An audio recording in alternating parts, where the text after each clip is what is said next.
Hello guys, this is रोशन झा। आज हम geometry का अगला पार्ट को पढ़ रहे हैं। कल जहां तक पढ़ा तो उनके आगे का सेशन को हम आगे बढ़ाते हैं। और आज का क्लास सबसे ज्यादा इंपॉर्टेंट है क्योंकि आज हम लोग थेल्स थ्योरम पढ़ने वाले हैं। आधारभूत अनुपातिक प्रमेय, इंग्लिश में इसको कहते हैं basic proportionality theorem, Thales theorem. और इसीलिए हमने यहाँ पे बीपीटी भी लिखा है, बेसिक प्रोपोर्शनलिटी थ्योरम। ठीक है, तो होता क्या है थेल्स प्रमेय, ये आपके एग्जाम के पॉइंट ऑफ व्यू से लगभग आप देखोगे तो हर साल तो पूछा ही जाता है। एक साल अगर बाय मिस्टेक नहीं पूछा तो दूसरी बार तो 100% पूछना ही पूछना है। तो ये बहुत ही ज्यादा इंपॉर्टेंट है, तो ये वीवीआई कर लीजिए आप। तो क्वेश्चन कैसे आता है? क्वेश्चन आता है आधारभूत अनुपातिक प्रमेय को लिखो, या फिर ऐसे आएगा थेल्स थ्योरम का कथन लिखें तथा इसे प्रमाणित करें। ये क्वेश्चन पूछने का पहला तरीका है। दूसरा तरीका आपको दे देगा आधारभूत अनुपातिक प्रमेय क्या है, इनको प्रमाणित करें। दूसरा, ये भी बात एक ही है। तीसरा आपको ये दे देगा स्टेटमेंट, कभी कभार दे देगा कि ये स्टेटमेंट है, इनको सिद्ध करें। यहाँ पे दे देगा सिद्ध करें कि किसी त्रिभुज में एक भुजा के समांतर कोई रेखा खींची जाए तो वो अन्य दो भुजाओं को समान अनुपात में विभाजित करती है। तो फिर वहां पे आप इस बात को ध्यान रखिएगा कि ये आपका थेल्स थ्योरम है। तो आपको क्या करना है, थेल्स थ्योरम को जैसे प्रूफ करते हैं वैसे करेंगे। इनको अभी आपको क्या करना है, प्रूफ करना है कि आखिर कैसे हम इनको प्रूफ करेंगे। लेकिन उनसे पहले आप इनको समझिए कि ये कह क्या रहा है, क्योंकि इनसे क्वेश्चन भी बनेगा और क्वेश्चन भी उतना ही इंपॉर्टेंट है जितना कि थ्योरम। चलिए, दोनों में हमने लिख दिया, इंग्लिश में भी लिख दिया, हिंदी में भी लिख दिया। हम समझा देते हैं आपको। यदि किसी त्रिभुज में एक भुजा के समांतर कोई रेखा खींची जाए, तो एक भुजा, कोई त्रिभुज में अगर आप एक भुजा के समांतर यहां पे देखते हैं, हम एक त्रिभुज बना लेते हैं। दिख रहा होगा आप लोगों को, जैसे हम सपोज करो एबीसी एक त्रिभुज बना लिया। ठीक, तो किसी एक भुजा के समांतर हम बीसी के समांतर एक लाइन खींच लेते हैं। बीसी के समांतर हमने एक लाइन खींची है, नाम दे दिया इनका डीई। एबीसी मेरा एक त्रिभुज था। यदि किसी त्रिभुज में एक भुजा के समांतर, एक भुजा हमने बीसी लिया, उसका समांतर हम क्या खींच दिए, डी, कोई रेखा खींची जाए तो वो अन्य दो भुजाओं को समान अनुपात में विभाजित करती है। इनका समांतर तो ये हो गया, ये भुजा का काम खत्म। अब अन्य दो भुजा कौन है, ए बी और ए सी। तो ये रेखा जो है, ये समांतर रेखा जो है, ये ए बी और ए सी को बराबर अनुपात में बांटेगा। तो ये डीई जो लाइन है आपका, डीई रेखा, वो ए बी को कहां पे कट रहा है, कहां पे काट रहा है, डी पर काट रहा है। तो डी से इनको समान अनुपात, अब डी से इसका अनुपात क्या बनेगा, एडी या बट्टे में डीबी, एडी बट्टे में क्या, डीबी। ये बराबर होगा दूसरी तरफ कौन, एई बट्टे में ईसी। समझिए बात को। यदि किसी त्रिभुज में एक भुजा के समांतर, बीसी भुजा के समांतर हमने डीई खींचा, तो अब जो इनसे अन्य दो भुजा बचा वो डीई लाइन क्या करेगा, उनको समान अनुपात में बांटेगा। इनसे बहुत ज्यादा क्वेश्चन बनने वाला है। समान अनुपात मतलब ये दोनों का जितना अनुपात होगा वही अनुपात इस दोनों का होगा। अगर हम यहाँ पे 3, यहाँ पे 6 करें, यहाँ पे 4 दे दे, तो ये निश्चित रूप से 8 होगा, क्योंकि 3 का दोगुना 6, तो 4 का दोगुना कितना, 8।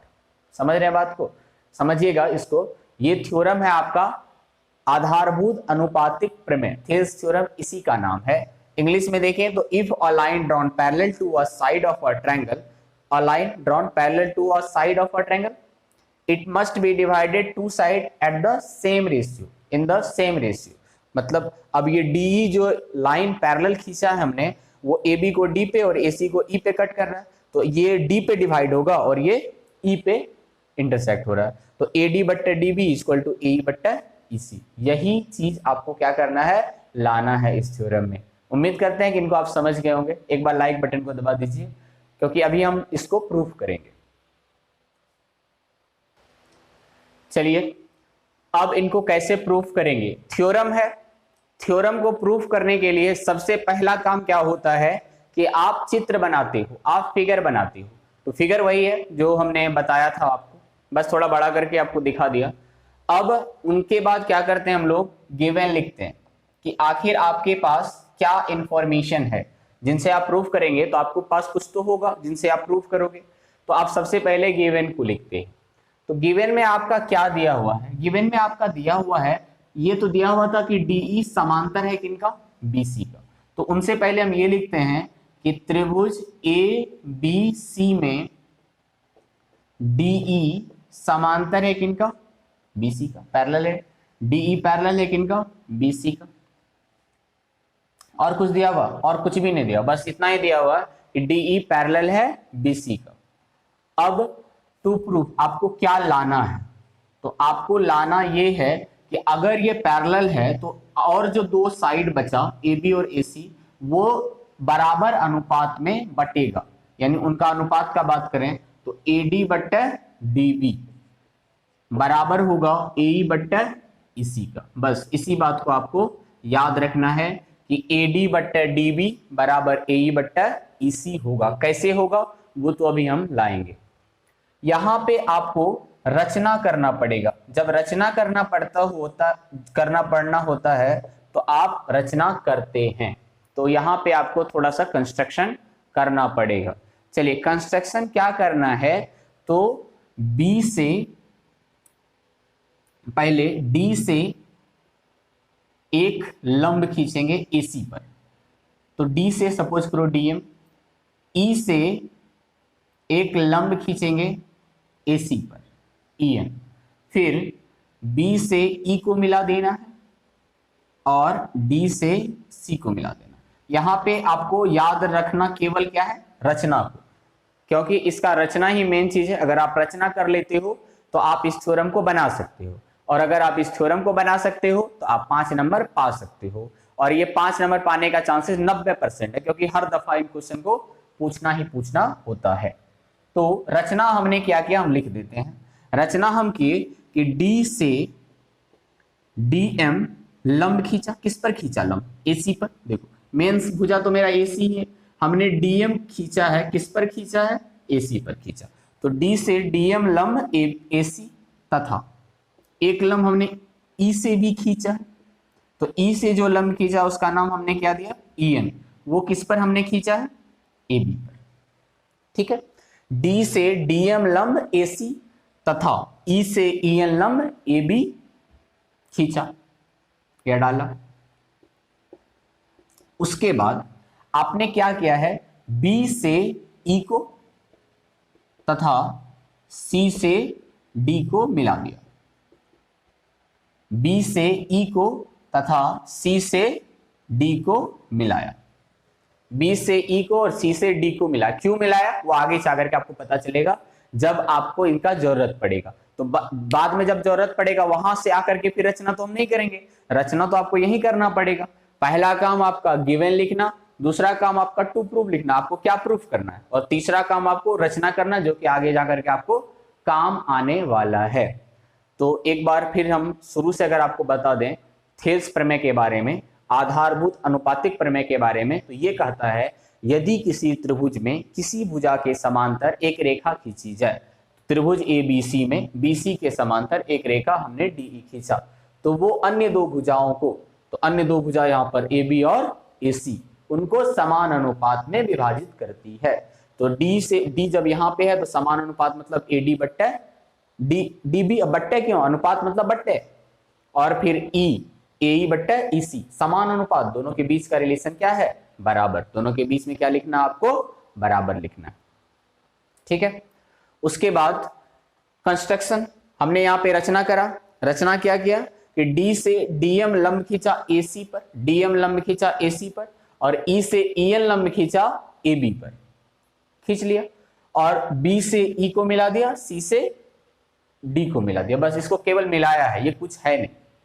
ठीक, उसके बाद आगे हम लोग देखते हैं, ये गिवन हो गया, टू प्रूफ हो गया, और कंस्ट्रक्शन हो गया। गिवन, टू प्रूफ, कंस्ट्रक्शन के बाद क्या लिखते हैं, प्रूफ।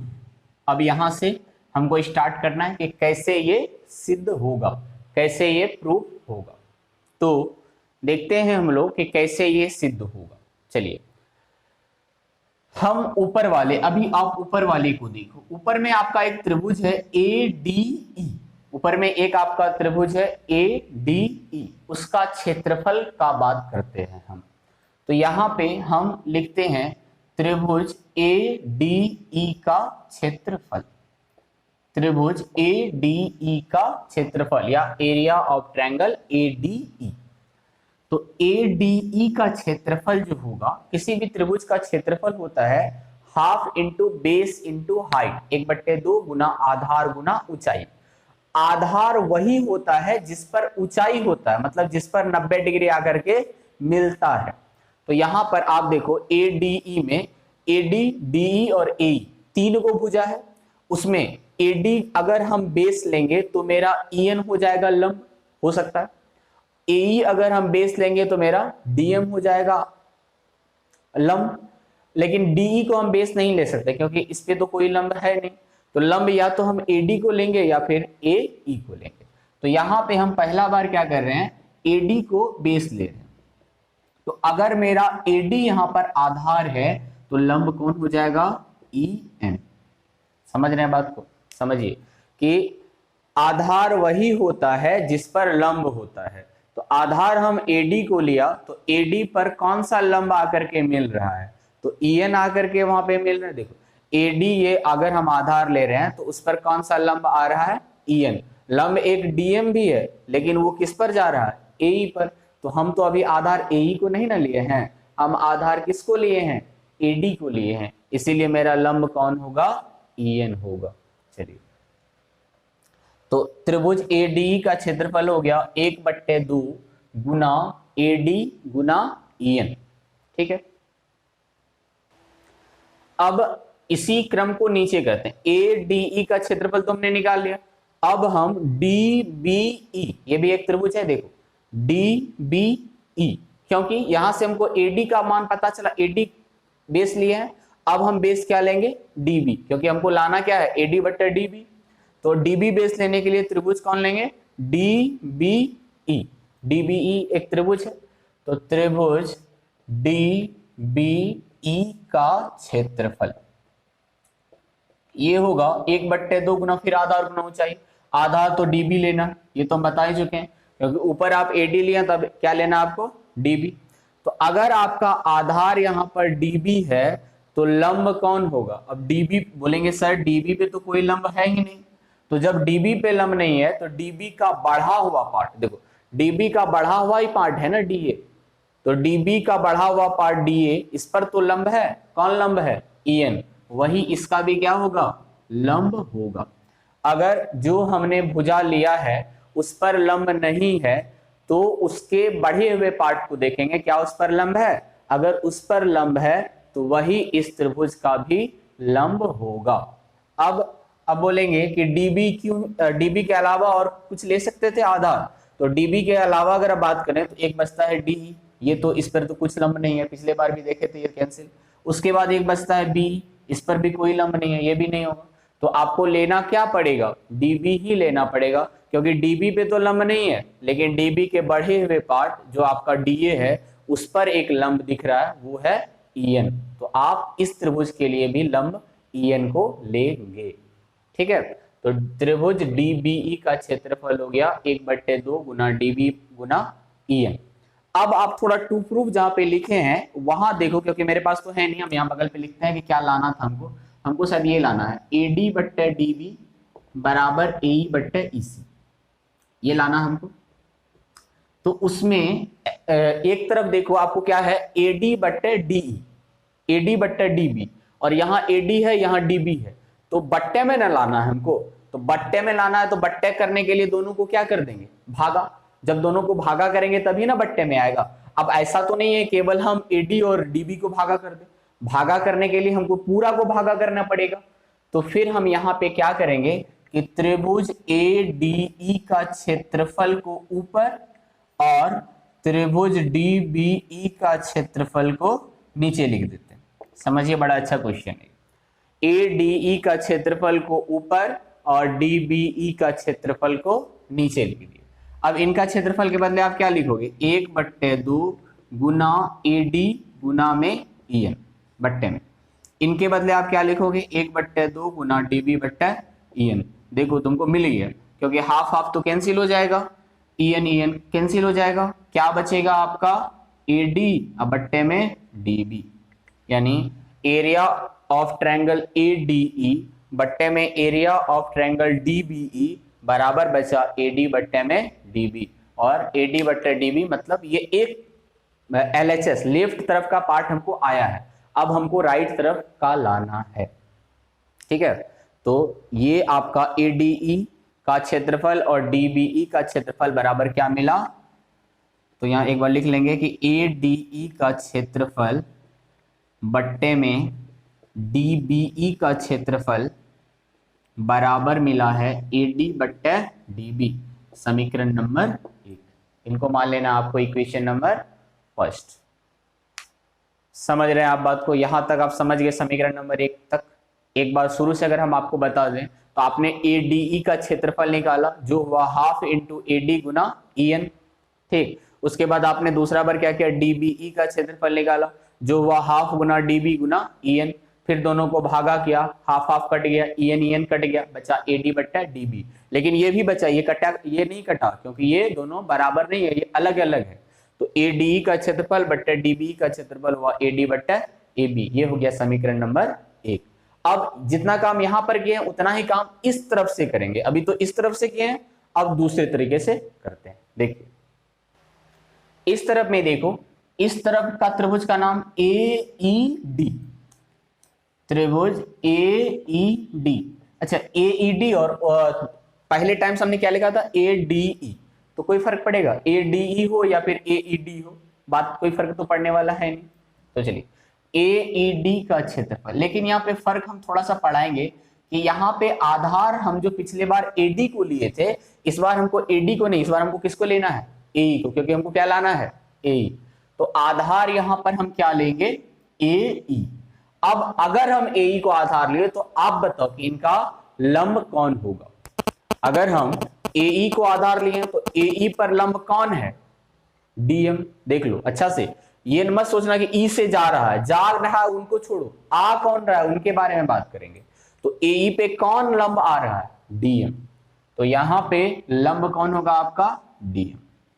चलिए फिर नीचे में कौन सा त्रिभुज, ECD, त्रिभुज ECD का क्षेत्रफल, जैसे पिछला बार किए थे उसी प्रकार से कि ECD, क्योंकि अब तुमको EC लाना है यहाँ पे, हाँ, तो हाफ इंटू EC। अब फिर वही बात, EC पे तो कोई लंब है नहीं, लेकिन EC का बढ़ा हुआ पार्ट जो है CA, उस पर एक लंब है कौन, DM, जो इसका भी क्या होगा, लंब होगा। तो यहां पर क्या लिखोगे आप, DM। ठीक है, half into EC into DM। फिर दोनों को क्या कर देना है, भागा। पिछला स्टेप अगर समझ गए तो ये स्टेप उसी टाइप से, AED का क्षेत्रफल और ECD का क्षेत्रफल, ये हो जाएगा 1/2 गुना AE गुना DM, नीचे में होगा 1/2 गुना EC गुना DM। DM से DM खत्म, हाफ से हाफ खत्म, बचेगा AE बट्टा EC। यहां पे लिख लीजिए कि त्रिभुज AED का क्षेत्रफल बट्टे में त्रिभुज ECD का क्षेत्रफल बराबर कितना हो गया, AE बट्टा EC। इनको मान लेना है समीकरण नंबर 2। इनको क्या मान लेना है, समीकरण नंबर 2। अब देखो उसके समीकरण 1 को देखो और समीकरण 2 को देखो, तो आपको क्या दिख रहा है कि समीकरण 1 का जो RHS है वो ये है, और समीकरण 2 का जो RHS है वो ये है। अब लेकिन ये दोनों को हमको करना क्या है, बराबर। अभी बराबर ये नहीं हुआ, तो अब ये दोनों को बराबर हम कैसे करेंगे। अभी आपको हम एक बात बताते हैं कि A जो है मेरा, एक नंबर है A, वो है आपका C के बराबर, A है मेरा C के बराबर, और एक नंबर है D, वो है E के बराबर। A अगर मान लो A B के बराबर है और D E के बराबर है, तो A को B के बराबर करने के लिए हमको D को E के बराबर करना पड़ेगा। देखो A बराबर है B का और D बराबर है E का। अगर हमको सपोज करो B और E को बराबर करना है, तो ये दोनों अगर किसी भी तरीके से बराबर हो गया तो ये दोनों भी आपस में बराबर हो जाएगा। यानी अगर LHS बराबर हो जाएगा तो RHS भी क्या होगा, बराबर होगा।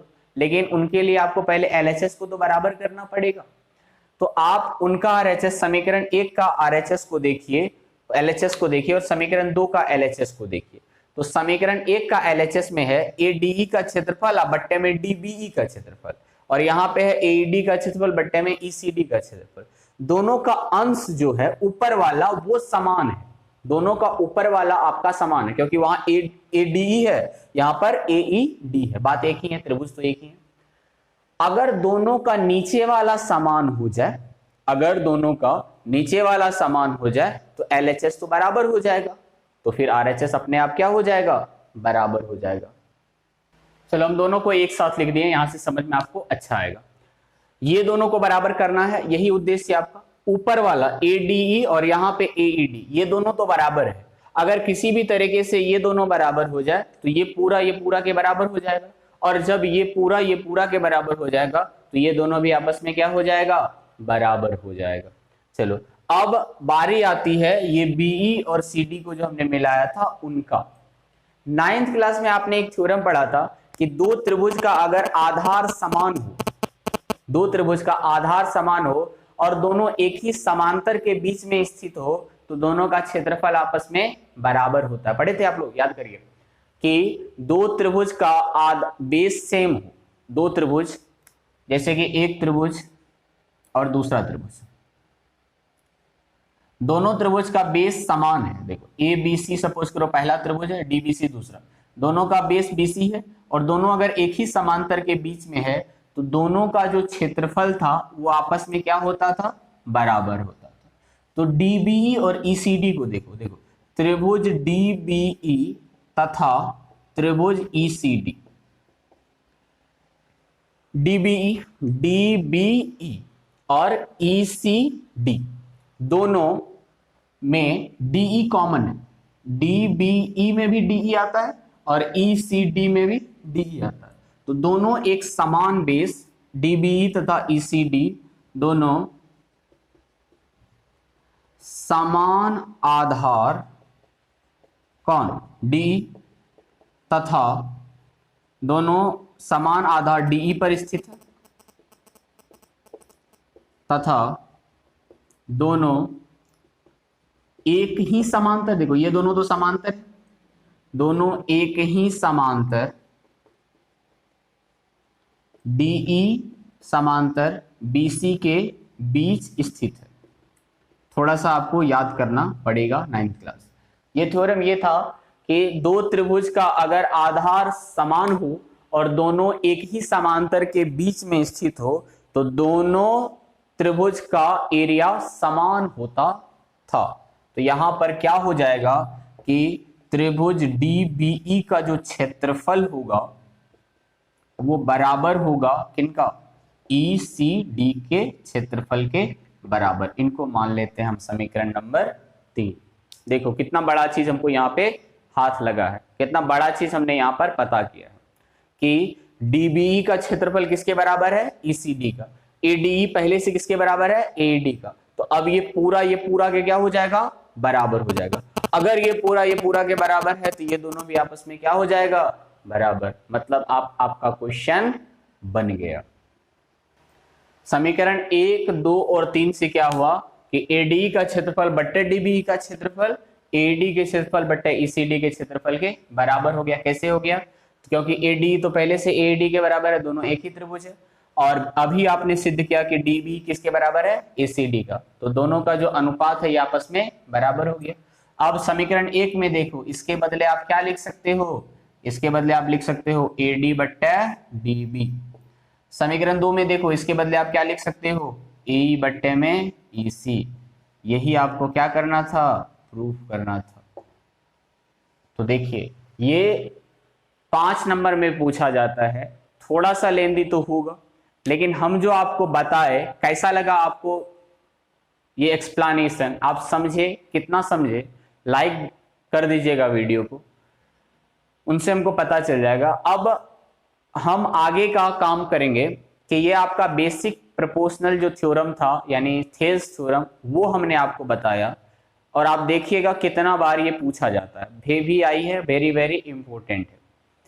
इसके बाद दूसरा थ्योरम है थेल्स थ्योरम का विलोम, इसका उल्टा थ्योरम जो होता है उसका उल्टा होता है, तो इनका उल्टा वो भी पूछा जाता है एग्जाम में। मतलब 4 क्वेश्चंस है, एक थेल्स थ्योरम है, एक थेल्स थ्योरम का विलोम है, एक पाइथागोरस थ्योरम है, एक पाइथागोरस थ्योरम का विलोम है। ये चार में से कोई एक पूछा जाता है। ज्यादा चांसेस होता है थेल्स थ्योरम पूछने का, लेकिन उन तीनों का भी पूछने का चांसेस होता है। तो ये आज के सेशन में हम इनको, क्योंकि ये थोड़ा सा आपको पढ़ना भी पड़ेगा अपने से, सेल्फ स्टडी जब तक आप नहीं करेंगे, आप जब तक अपने से नहीं बनाएंगे तो फिर वो सुन करके देख करके कोई फायदा नहीं होने वाला है। आप देखेंगे वीडियो को, फिर अपने से बनाने का प्रयास करेंगे, जहां पे दिक्कत होगा फिर वीडियो को देखेंगे, फिर बनाने का प्रयास करेंगे। जब तक अपने से ना बन जाए तब तक आपको बनाते रहना है। तो आप इसी तरह पढ़ते रहिए, और रोशन सर मैथमेटिक्स जो हमारा यूट्यूब चैनल है उससे आप जुड़े रहिए। आपको सारा का सारा इंपॉर्टेंट जो वीडियो होगा एग्जाम के पॉइंट ऑफ व्यू से, वो हम आपको उपलब्ध कराते रहेंगे। बहुत बहुत धन्यवाद आप लोगों को।